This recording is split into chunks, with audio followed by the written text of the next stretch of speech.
All right, homies, part 3 on making pine pitch. So, we're keeping everything warmed up over here by our stove. Might be getting a little bit too cool right now. That's okay, we can do a little bit of reheating.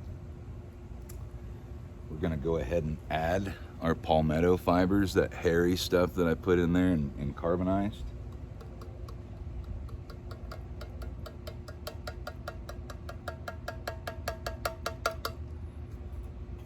Put your lid back on so you don't lose it.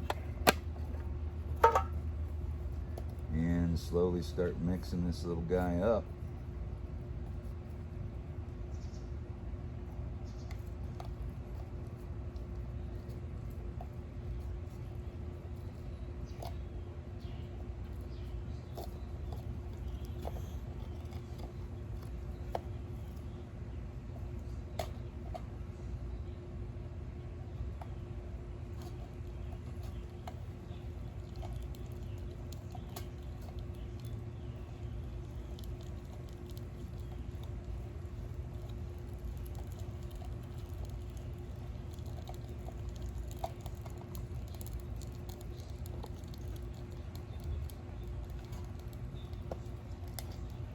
Those pliers come in handy for a quick way to get that off of there. I'm going to heat up this one side because some of my, there we go, got slipped back in there.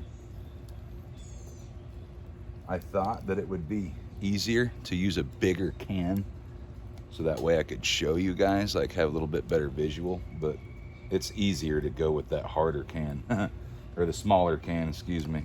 Done speaking English for the day, I guess. So I'm gonna go in here and find a little bit of that good stuff right here. There's actually not that much, not even worth it. At first it kind of looked like I'd wasted a little bit there, you know? So we've mixed in our hairy stuff. Now we're gonna mix in some of that powderized charcoal. Don't have to put it all in there. I'm just do a little bit at a time. I don't have any like proper measurements. I just do it by looks, feel, and color.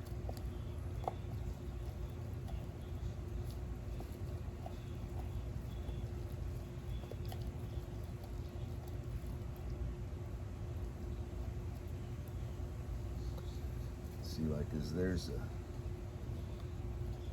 seeing like a little piece here that I don't want in. I'm getting those little chunks because I didn't do the best job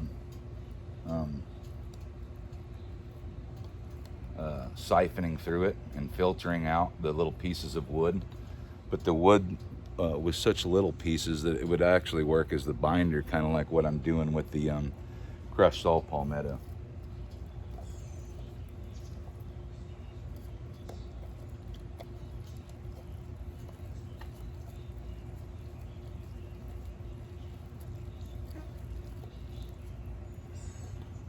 Like we need more powder.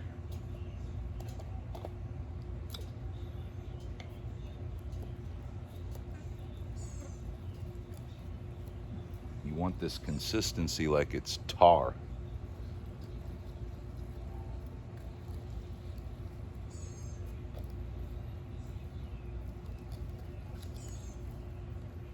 Just keep rolling that around.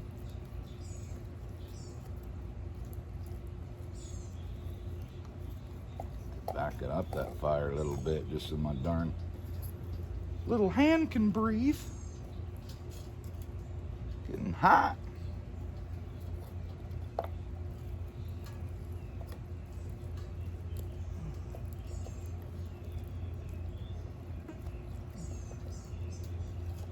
Seeing what we're getting here, guys? This black goop is what we want.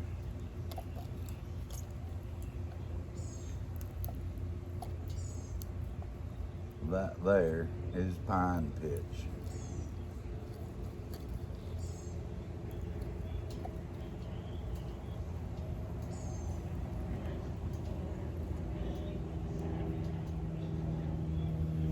Other people might tell you to melt it down more and stuff like that, but in my opinion, you're better off taking your time and not letting that stuff boil. You don't want it to boil because then it just becomes weak. So me, I keep it warm enough to play with, like warm enough to do what I need it to do. So there's another piece of wood in there I don't want.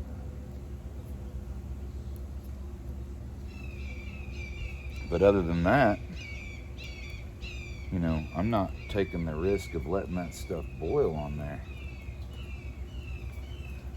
That's why I'm just using it by this stove, keeping it nice and warm.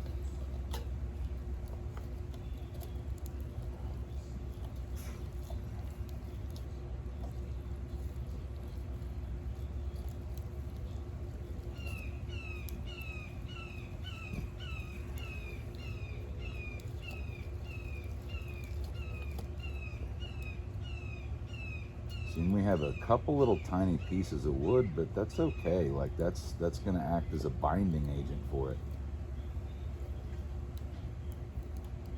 You know, what I need this glue for, especially why I'm making it right now, is for something very precise to where I'm going to siphon that stuff out. But for the most part, when I'm using it, I don't care about a couple little pieces of wood. Some of these like kind of bushcraft trendy people, and not putting it down, it's just, you know, you got to keep in mind, like that's their whole world. Like it's my world too, but like I'm way more carefree about it. You know what I mean? I'm not one of those, it's the wrong knife, or you know, like, if anybody belongs to a bushcraft Facebook page, you'll know exactly what I'm talking about. You can't even post a picture of a knife on there without people laughing, telling you that you're wrong or this and that. It's like pretty comical.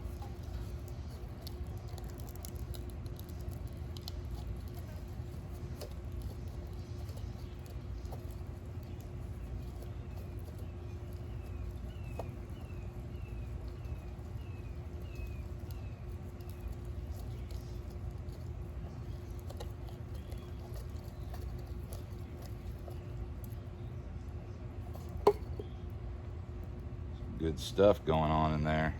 Look at that. Yummy. That's a great consistency right there. Most people, when they make this, they make it so runny that you have to ball it up in stages like that. But, you know, I've made a lot of this, and I'm just saying what works for me, you know. I'm not trying to say that somebody else's way of doing it is wrong, but to me, this way is the easiest and most efficient.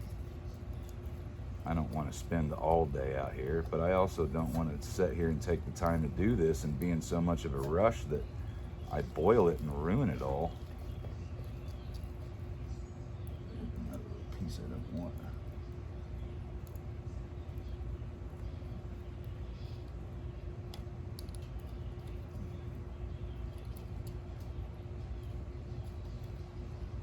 A little piece of stick there. I don't want that.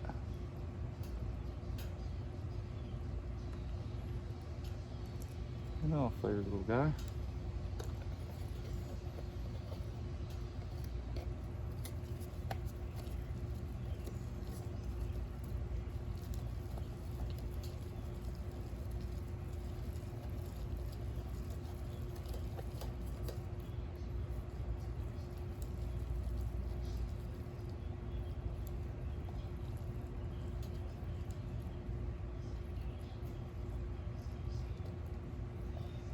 You're sitting there making knives that you're selling for $800 or something like that. And sure, do a little bit better job screening out some of the fibers, you know. But personally, I like the fibers because it holds the material together like fiberglass does. I like that.